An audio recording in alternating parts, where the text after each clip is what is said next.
Iraq's parliament approved the remainder of Prime Minister Mustafa al-Kadhimi's cabinet, making Ihsan Abdul Jabbar Ismail oil minister and passing the candidates for 6 other government posts.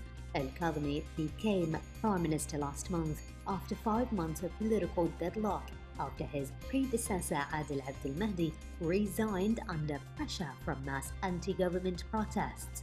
Parliament had approved all but 7 members of a cabinet of 22 portfolios. They passed the nominees for the oil, foreign, trade, culture, agriculture, justice and migration ministries.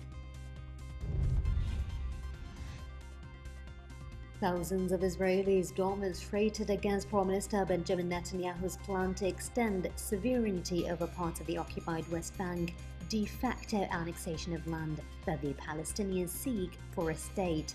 Protesting in face masks and keeping their distance from each other under new coronavirus restrictions, the demonstrators gathered under the banner "No to annexation, no to occupation, yes to peace and democracy." The Palestinians want an independent state in the West Bank, East Jerusalem and the Gaza Strip, territories Israel captured in a 1967 Middle East war. Turks streamed outside for their first weekend without a coronavirus lockdown in nearly 2 months, the day after President Recep Tayyip Erdogan suddenly scrapped a stay-at-home order.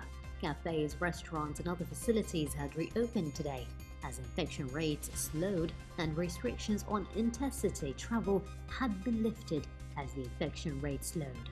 But Erdogan had intended to maintain the weekend lockdown applied to big cities since April 11th until a public backlash. Hundreds of Lebanese protesters took to the streets to voice outrage over the government's handling of a deep economic crisis, with security forces firing tear gas and rubber bullets to disperse rock-throwing demonstrators. Hundreds filled the streets in and around the protest hub of Martyrs Square in the center of Beirut, blaming the lack of government reforms for the economic crisis. Some waved banners demanding better living conditions and called for early parliamentary elections and tougher measures to fight corruption. The Kingdom of Saudi Arabia welcomed Egypt's efforts to resolve the Libyan conflict. Egyptian President Abdel Fattah al-Sisi announced a new peace initiative for Libya that proposed a ceasefire starting today. Riyadh stressed it welcomes all international efforts that call for a ceasefire in the North African country and a return to the political process in line with the relevant United Nations resolutions and various initiatives including the Berlin and Geneva conferences. Turkey is reportedly preparing to launch a military attack in the northwestern Syrian province of Idlib at a time when Defense Minister Hulusi Akar and senior Turkish armed forces officers inspected the military units operating near the Syrian border. The Turkish officers inspected the military units along the Syrian border, and they also held online and face-to-face meetings with the commanders of the units. The newspaper said Turkish forces are in full alert and ready to confront any attack launched by the Syrian president regime. The International Monetary Fund has reached an agreement with authorities in Egypt to allocate $5.2 billion to help the country cope with the economic fallout of the coronavirus outbreak. The agreement, which must go to the Executive Board for final approval, comes on top of a $2.77 billion IMF loan approved to Egypt last month. Egypt, the Arab world's most populous country, emerged last year from an ambitious reform program designed to overhaul its ailing economy.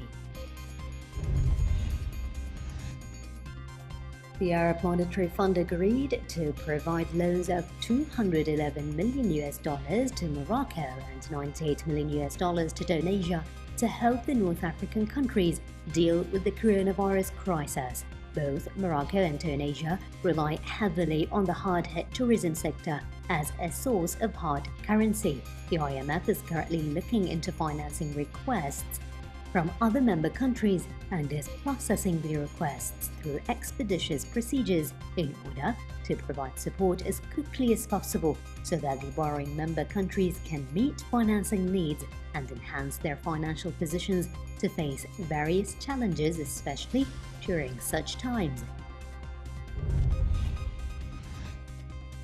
Thousands of people took to the streets in European and Asian cities demonstrating in support of US protests against police brutality.